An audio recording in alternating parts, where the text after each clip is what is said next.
안녕하세요. 성형공감 채널 성공입니다. 이마 축소술 후에 좀 만족도가 떨어져서 재수술을 고려하시거나 다시 하시는 분이 간혹 계시는데, 오늘은 이마 축소 재수술에 대해서 자세히 알아보는 시간을 갖도록 하겠습니다.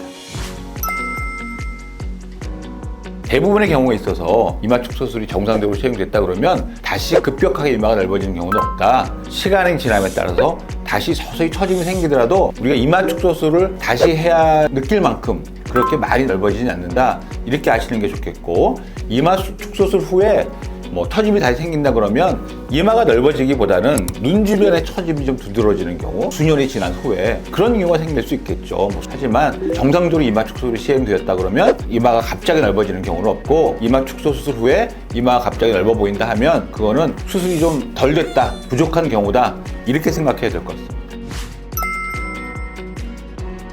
이마 축소술 후에 바로 시행하는 경우라 그러면 대부분 수술이 부족해서, 수술의 어떤 축소된 양이 부족해서, 아니면 라인이 좀 마음에 안 든다든지 여러 가지 원인으로 결국은 환자가 불만족해서 다시 수술하는 경우가 대부분이다, 이렇게 생각하면 되겠죠. 애매한 질문인데, 이론적으로야 사실 몇 번이고 할 수 있겠죠. 양을 줄여가지고 약간 1mm 조금씩 한다 그러면 몇 번이고 할 수 있겠지만, 그런 건 의미 없는 수술이겠고, 이마 축소술을 다시 시행하는 경우라 그러면 앞서 말씀드렸듯이 축소된 양이 부족하거나 라인이 불만족스러운 거기 때문에 한 번 정도 우리가 다시 의미 있게 수술할 수 있지만, 몇 번이고 반복해서 수술을 할 필요도 없고, 그렇게 수술이 결과 나와도 안 되겠죠. 그래서 보통 이마 축소 수술은 한 번에 완성되는 경우가 보통이고, 다시 급격하게 재수술한 경우는 드물지만, 다시 시행한다 그래도 한 2번까지는 할 수 있겠지만 몇 번이고 다시 시행하는 경우는 없다. 그건 정말 잘못된 경우다, 이렇게 생각하면 될 것 같습니다. 불가능한 경우는 당연히 한 가지밖에 없습니다. 최대치로 이마를 줄였는데 환자분이 두 가지 경우가 있겠죠. 이마의 라인의 모양이 만족스럽지 않다든지, 아니면 아직도 이마가 넓다고 느껴서 더 줄이기를 원하신다든지, 이런 경우일 텐데, 그 어떤 경우도 최대치로 줄여놨기 때문에 다시 칼을 대고 이마 축소를 시도하면 안 돼요. 그걸 무리하게 하다 보면은 뒤쪽에 탈모가 생기고 심각한 부작용이 생길 수 있어요. 그런 경우라면 절대 수술하면 안 되는 경우입니다. 그러니까는 너무 무리하게 과한 걸 추구하다 보면은 돌이킬 수 없는 부작용을 만들 수 있다, 이런 걸 명심해야 합니다. 본인이 이마 축소를 한 상태에서 이 뒤쪽의 두피를 앞뒤로 좀 밀어본다든지, 아니면 이마 피부를 위아래로 당겨본다든지 했을 때 완전히 타이트하게 붙어서 거의 움직이지 않는 경우가 있어요. 그런 경우라 그러면 절대 수술이 불가능한 경우니까 너무 과한 욕심을 부리지 마시고, 그런 정도로 마무리 줘야 된다, 이런 걸 명심해야 되겠습니다. 이건 많이 개인차가 크고 케이스 바이 케이스인데, 환자분들이 와서 다른 병원에 상담했는데 3cm도 된다 그래요.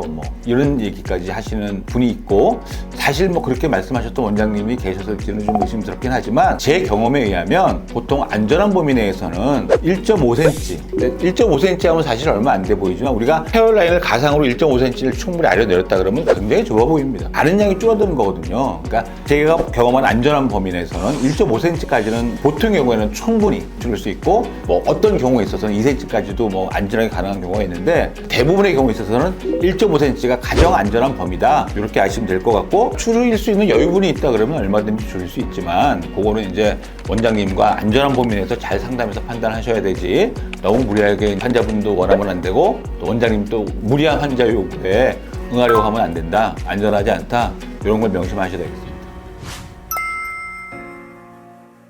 앞서 말씀드렸지만 아주 타이트한 경우에는 할 수가 없고 해서도 안 되고, 이마 축소술의 양이 좀 부족해서 덜 축소된 경우에, 그때는 누구든지 만져보면 느낄 수 있어요.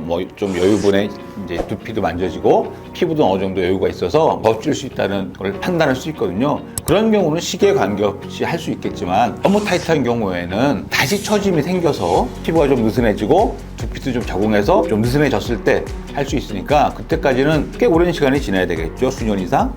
몇 개월에 우리가 다시 재수술을 할 수 있냐. 만약에 축소된 양이 적고 우리가 결과가 부족하다 그러면, 사실은 이마 축소술은 박리 범위가 앞쪽보다는 주로 뒤쪽 위주로 되어 있고, 그 다음에 골막하 박리를 하거나, 아니면 골막 위쪽에 근막하 박리를 하기 때문에 과다한 유착 같은 건 생겨져 있지 않아요. 그래서 거의 시기에 상관없이 재수술할 수 있다, 이렇게 생각하시면 될 것 같습니다. 환자분들이 걱정하시는 거는 같은 자리를 자꾸 절개하고 다시 꼬매고 하면은 더 심한 흉터가 생기는 거 아니냐 걱정하실 수 있는데, 전혀 그런 거 없으니까 그런 거는 걱정하지 않으셔도 됩니다. 그래서 오늘은 이마 축소 재수술에 대해서 알아봤습니다. 더 궁금한 점이 있으시면 댓글 달아주시면 성의껏 답변 드리겠습니다. 이상 성형공감 채널 성홍이었습니다. 감사합니다.